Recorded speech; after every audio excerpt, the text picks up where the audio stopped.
Ladies and gentlemen, if you know anything about the game of chess, then you're probably familiar with Grandmaster Hikaru Nakamura. Hikaru's incredible. He's one of the best in the world at blitz, at bullet, at rapid chess. He's top 3 in the world in classical. He has got the biggest live streaming channel as well. He's frequently streaming hundreds of hours a week.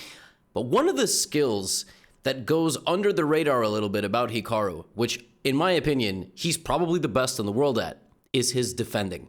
This man defends positions probably as well as Stockfish in certain situations. It is impossible to defeat Hikaru in a game of chess. To do it, you need to beat him multiple times within the same game because he will make comebacks. And in today's video, I'm going to show you multiple examples of this just from the games that he's played this past week against some of the very best players in the world, including Grandmaster Fabiano Caruana, former World Chess Championship contender. Really, this video is going to make you very mad. Because it's just not possible to beat this man in certain games. We are going to simulate playing as his opponents in a few games, and I'm going to show you just how ridiculously hard it is to beat Hikaru Nakamura in a game of chess from start to finish. I'm talking on the clock, resignation, checkmate, one of these. So, this game inspired this video because I was watching him play yesterday, and I was like, are you kidding me? Fair Chess on YouTube. That's not his legal name. His legal name is Dmitry Andreikin, one of the best rapid players and blitz players in Russia. Hikaru plays knight f6, c4, normal openings thus far. Knight f3, Hikaru goes for what's called the Queen's Indian defense. Very solid opening. Black frequently put the bishop on b4, trade it, play bishop b7, and be rock solid. The computer claims that this opening is just a touch worse for black. As you can see there, 0.1, 0.2. And black's major idea is to wait for the knight to arrive, put the knight here, trade the knight off, and have these two bishops counteracting each other. It's very much a neutralizing opening. That move is very fancy, but it's essentially this is what black wants. Black just wants a very stable position where there is a lot of equality, and it's really going to take a monumental effort by white to try to win this game. Now, Andreikin goes for a nice little tactic. It's a fancy little move, which is knight to g5. And the idea of knight to g5 is that he threatens checkmate, but he also threatens the bishop, which would trap the rook. So if Hikaru took the knight, he would get a bishop back, take the rook, and the knight is still trapped. The knight actually struggles to escape here. So that's the little trick. Now, this is not an example of Hikaru's miraculous defending. He plays knight e4. It's just a very logical move, and he blocks the path here, all right? Knight takes e4, knight c6, castles, and he plays f5. Hikaru pushes the knight back, plays knight b4, trades the bishops, and plays knight c6. Now, remember, Hikaru's game plan is neutralizing. He's trying to neutralize, okay? Now, you may be wondering why Hikaru is down 3 minutes on the clock. You may be wondering, how did that happen? This is an Armageddon game. So in Armageddon, the players will bid who wants to play black. The person playing black can make a draw and move on. That's why it's called Armageddon. But to play black, you need to start with less time on the clock. So Hikaru bid a certain amount of time. So he's down a little bit on time, but he's just trying to neutralize. White's got a slightly better position in 3 extra minutes. Okay, how is Hikaru going to... First of all, how is White going to apply pressure? Puts his rook in the center, takes a lot of space, takes even more space. This is exactly what you need to do to beat a person, okay? You just got to advance. You got to advance forward. I mean, there's no other way to beat a person in a game of chess. You can't sit back on your own side unless they give all their pieces up. Pawn takes, knight takes, queen slides over, knight g5, instigating. Hikaru plays knight e7, and Andreikin just keeps moving forward, just keeps walking him down the center of the board. I mean, this is the way that, yeah, aggressive chess is played. Hikaru's slightly worse. He's down on time.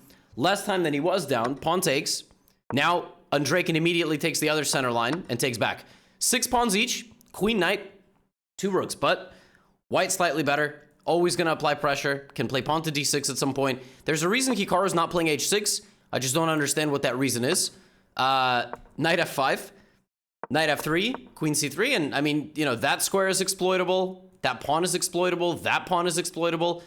And at some point, probably Andreikin is going to break in. Queen d3, b3. Now Hikaru decides to go for it with pawn to g5.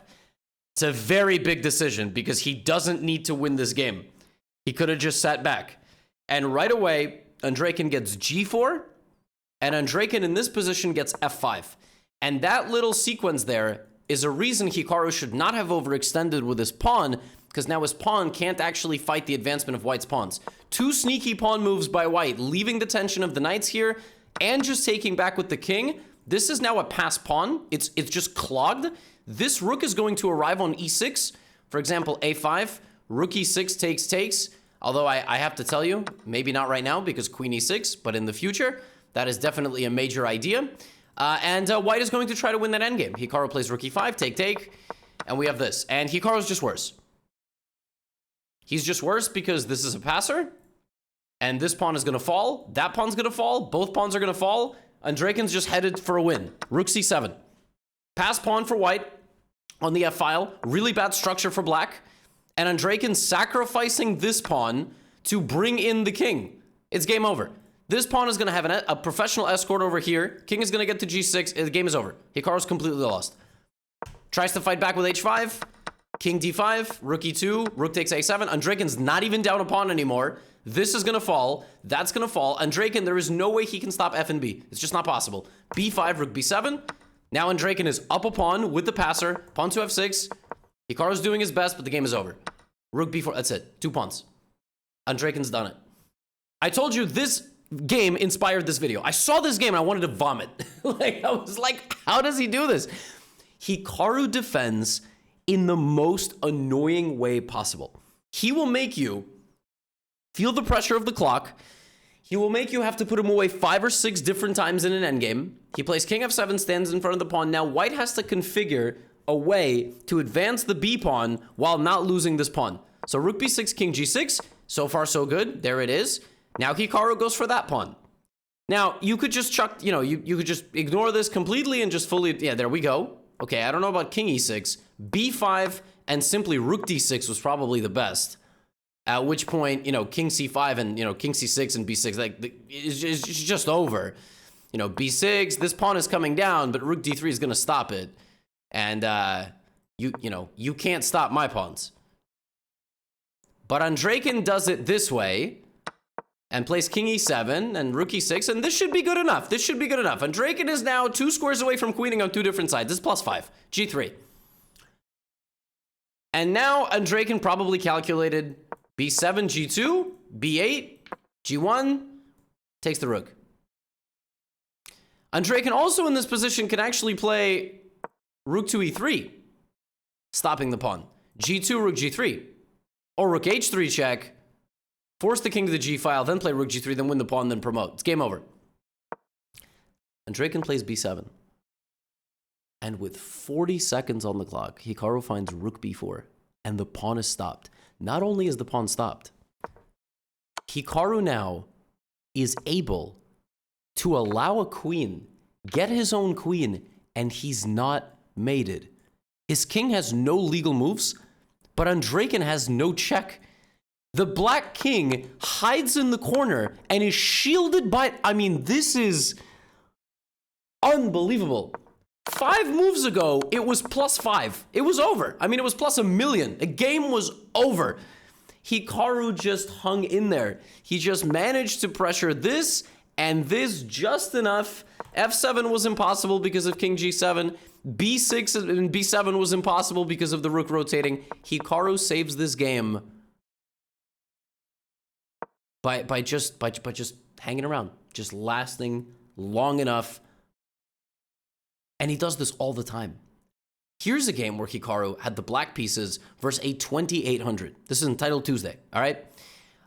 This one I'd like to show you from White's perspective again, right? Like I said, we're going to be burying Hikaru, okay? That's what we're going to do. We're going to play against Hikaru and simulate what he feels. This man plays a6. This man deliberately plays bad openings to give himself disadvantages to win. I mean, look at, and I mean, obviously, it's not like bad as in like dead laws, but I mean, he's playing some Caro Kann stuff. His opponent is a 2800, plays absolutely normally, takes a lot of space on the queen side, and Hikaru fights back and does it in a way where he allows white to get this look at this. Look at that. Look at that. How do you deal with that? Two pawns. There's a pawn on c6, which is 2 squares away from queening. How does this man allow this to happen? There's no way he's going to get out of this, right? Well, first he gives a check. He gives a check because white's got to react now, okay? White blocks.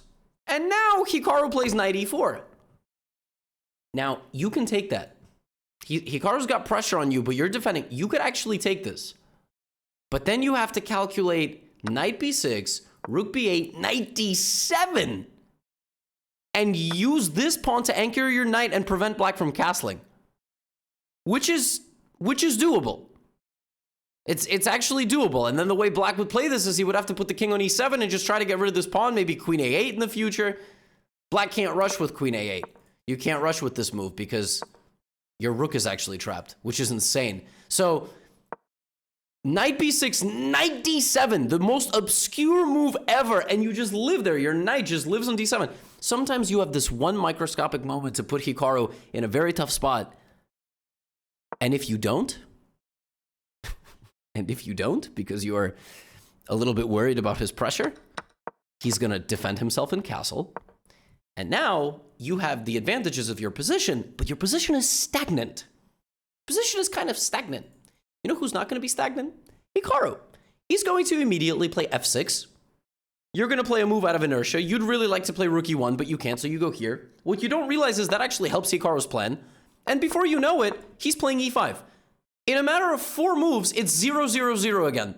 He completely consolidated your fake little advantage here that you had, that, I mean, it absolutely was an advantage, but you managed to do nothing with it. Suddenly, this is barreling down the board. And, you know, if I'm playing white here, I'm trying to keep the tension. I'm going to play queen b3. I'm going to try to, like, you know, lock the center. No. White actually technically played the best move according to the computer, which is taking. And then played queen b3 now, and immediately Hikaru marches you down. That trade opened up the rook. Now the bishop is open. The rook is powerful. The knight is going to get into the game. White plays rook e1, thinking that they're very clever. Setting up an attack. Rook takes e4 because of this pin. Probably expecting king h8. No. Hikaru gets out of the pin by not only getting out of the pin, this is gone. This is no longer a pin. He's threatening to take the knight now because that's not a pin. And if you move the knight, that's a pin. And if you move the knight, you get mated. That's mate. In a span of about 5 moves, we go from Hikaru slightly worse to Hikaru breaking open the center to Hikaru completely winning. Completely winning. It's over. Why is it over? Because this move unpinned 2 different things. It unpinned the queen. It unpinned the king. It set up its own pin. And that's it. You can't move the knight. So what does Hikaru do? Takes the knight. Then here, beautiful move. Hit the queen. Checkmate. Rook d1. The queen slides out of the way. Queen f5. We have a trade. You can't go here because this rook is pinned. Be careful. But Hikaru sacks his queen for a checkmate.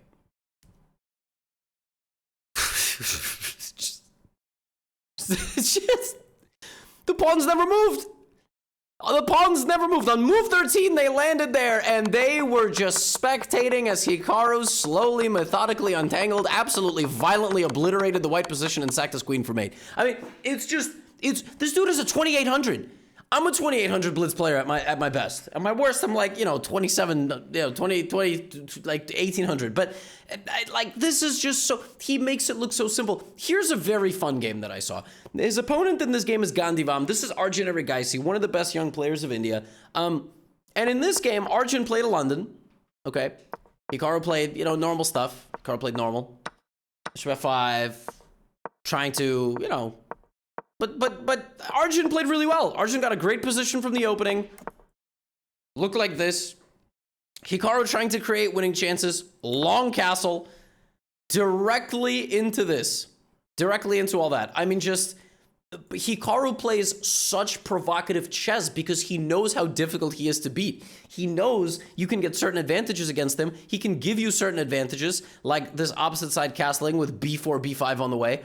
Hikaru plays, directly into this. And you don't understand how difficult this is for black because this is coming. Like, just give it a couple of moves. I mean, this is mate. Like, so Hikaru plays knight c7. And Arjun plays rook b1. And I mean, Arjun's just going to go a4, b5. Or b5 right away. Or bishop c7 and b5. So Hikaru plays bishop d6. Now, the best move here is b5. b5 is really strong. If cb5, knight b5 is good. You also have a4. Let's say knight b5. Knight b5, rook b5, and I'm not really sure what Arjun didn't like about this, but b5 was definitely the best move.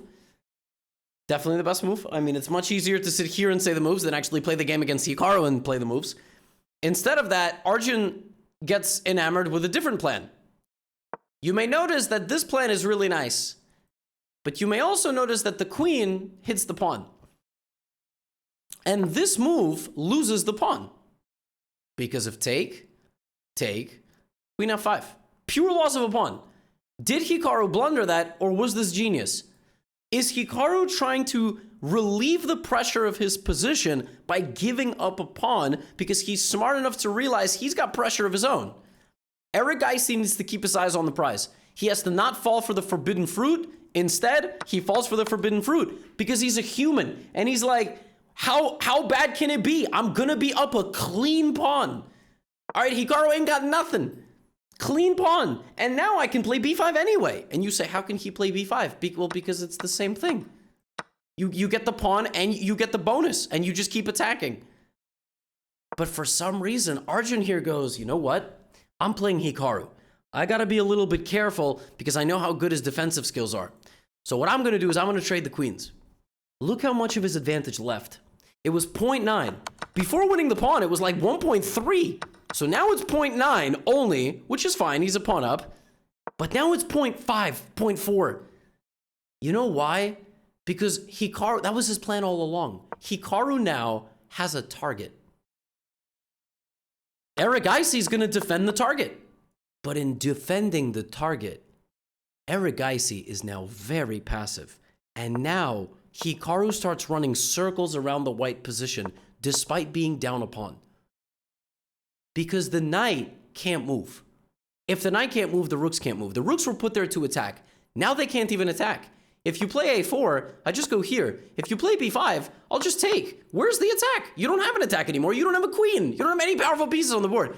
So within about 5 moves, Eric Geisty is borderline worse. He's worse. He's worse despite being up a pawn. How does that happen? He's up a pawn in a position with rooks and knights. But he's worse. Huh? It's like being up a goal in football, but suddenly you're down to 9 players, I guess. I don't know. There's no comparison. Or you're down to, you got injured players on the field. And, Eric Geisty keeps trying. He attacks a little bit, but Hikaru's just got a blockade. And he's just going for this pawn. And he's going to get that pawn because after f5, that knight's got to move. The knight's moved. Now Hikaru's got all the benefits of his position. He's not even down a pawn anymore. But Eric Geisty's going to fight back. But notice what else Hikaru does to people. The clock. 3 minutes versus 2. It was just 2 minutes versus 4. Eric Geisty trying to fight back. The king is pushed back. Here comes the rook and the knight. f4. Takes. The king is hiding. Eric Geisty down to his final minute. Hikaru's very good at instigating in positions like this. 20 seconds for Eric Geisty. A lot of checks being given. Rook e1. Rook f1. Hikaru trades and plays rook d3. It's impossible to make a move for white. That knight was put there about 20 moves ago. That knight was put there 20 moves ago, but now it can't move because it's stuck defending this pawn. The pressure of Hikaru forced Eric Geisty to play passively, and the knight never moved again. And after rook h2, it's just over. He's just going to lose everything. He takes, knight d2 check, anywhere the king moves. Knight f3, wins the rook, defends the rook. Game over. I will remind you, this was the position on move 15. It looked like Eric Geisty was headed in the right direction. Hikaru offered up a pawn for long-term play against the e-pawn, and within about 5 to 7 moves, he got exactly what he wanted. He got Eric Geisty passive, doubting himself, going backwards. Nothing happened over here. Nothing happened. They set up the structure of the building, they did a little bit of plumbing, and then they abandoned the project there. This man just completely beat a guy just down a full pawn. Like full pawn. Like that, just purely down a pawn. Unbelievable. It's just incredible. And the last game that I have for you is a game that he played against Fabiano Caruana. This was the recent Speed Chess Championship match where Hikaru was deliberately playing goofy openings. He literally started the game with knight h3 in like half the games. And then he played bishop g2, d3, and Fabiano came after him with the h-pawn to get the bishop and the rook involved. Then Hikaru played f3 and g4. Man, kids look up to this guy. Kids look up to this guy, and he is out here doing this. Oh my goodness. And he's doing it against one of the best chess players on the planet. But in Blitz, anything goes. And I'm telling y'all not ready. We've been looking at games that he saves in the middle game, in the opening, in the end game. Sometimes Hikaru does this for fun in the early stage of the game. Look at this. Look at this position. He got nothing. He can't move any pieces. But he's Hikaru. Of course he can move pieces. Knight e7. He plays f4. He's not supposed to be the one calling the shots. And the thing is, with black, if you keep the tension, he's just going to lock the position. And now you can't do anything. You have a symbolic advantage. G5. I don't have to touch the position. I'll castle. My king is completely safe now because of the brick wall. So it's up to Fabi to open the position. He does. He plays h3. Great move, offering up the pawn. Hikaru just takes it. Dude just takes the pawn. You're not supposed to take the pawn because black is now active.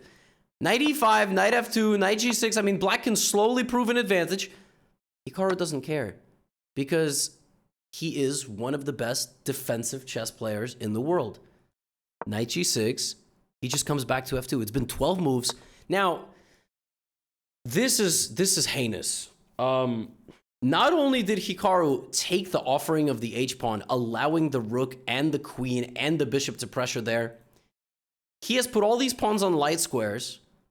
The dark squares are completely exploitable. He's got no development whatsoever. Despite being a pawn up, it's a -1 advantage to black. So black has 2 points of advantage to make up for that.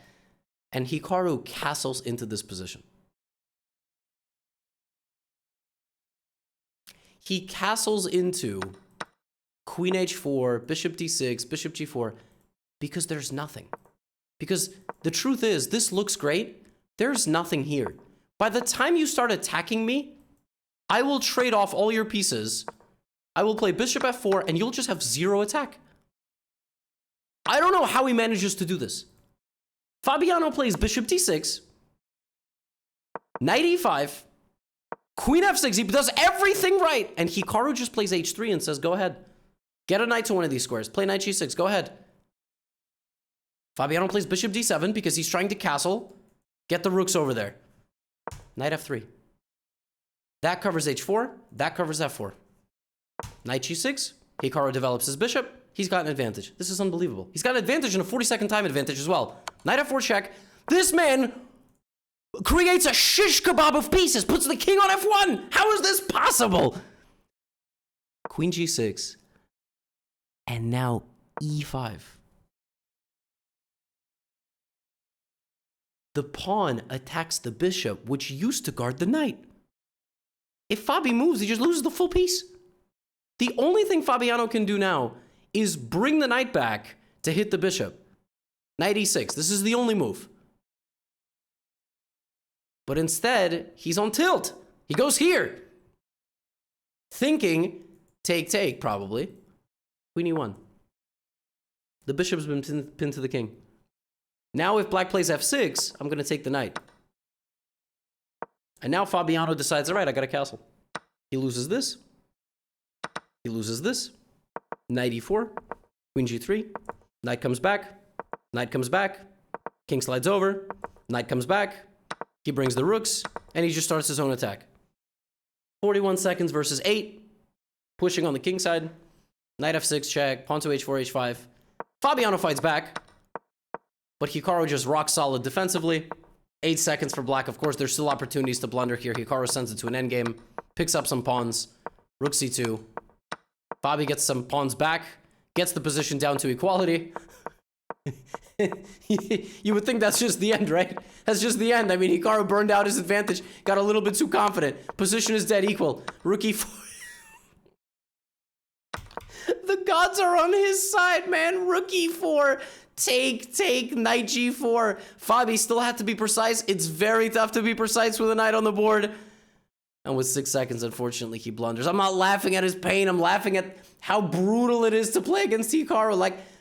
Like look at what he does in the opening. I mean, how does he just, look at everything. All of black's pieces are pointed at the king, and the king's just sitting there shirtless, like you can't do anything. You just can't touch me. You don't have jurisdiction. Oh my, it's unbelievable. What he does is just it doesn't make any sense. He defends so well. In fact, he loses his advantage when he has to play for a win. That's when he gets a little bit, a little bit lazy, a little bit like, of course, Black is doing a very nice job creating counterplay, but 50 seconds versus 11, you just fall asleep at the wheel. But when he's under pressure, you can't beat him. When he is under pressure, he finds all the right moves at all the right moments. He plays the clock, he plays the man, he plays the position. It's just, that first game was, anyway. Likely the best chess player defensively in the world. Best defensive chess player in the world. And it's not, it's close, him and Magnus, but hope you enjoyed this video. I like focusing on these skills that these players have that go under the radar. I'll see you in the next video. Get out of here.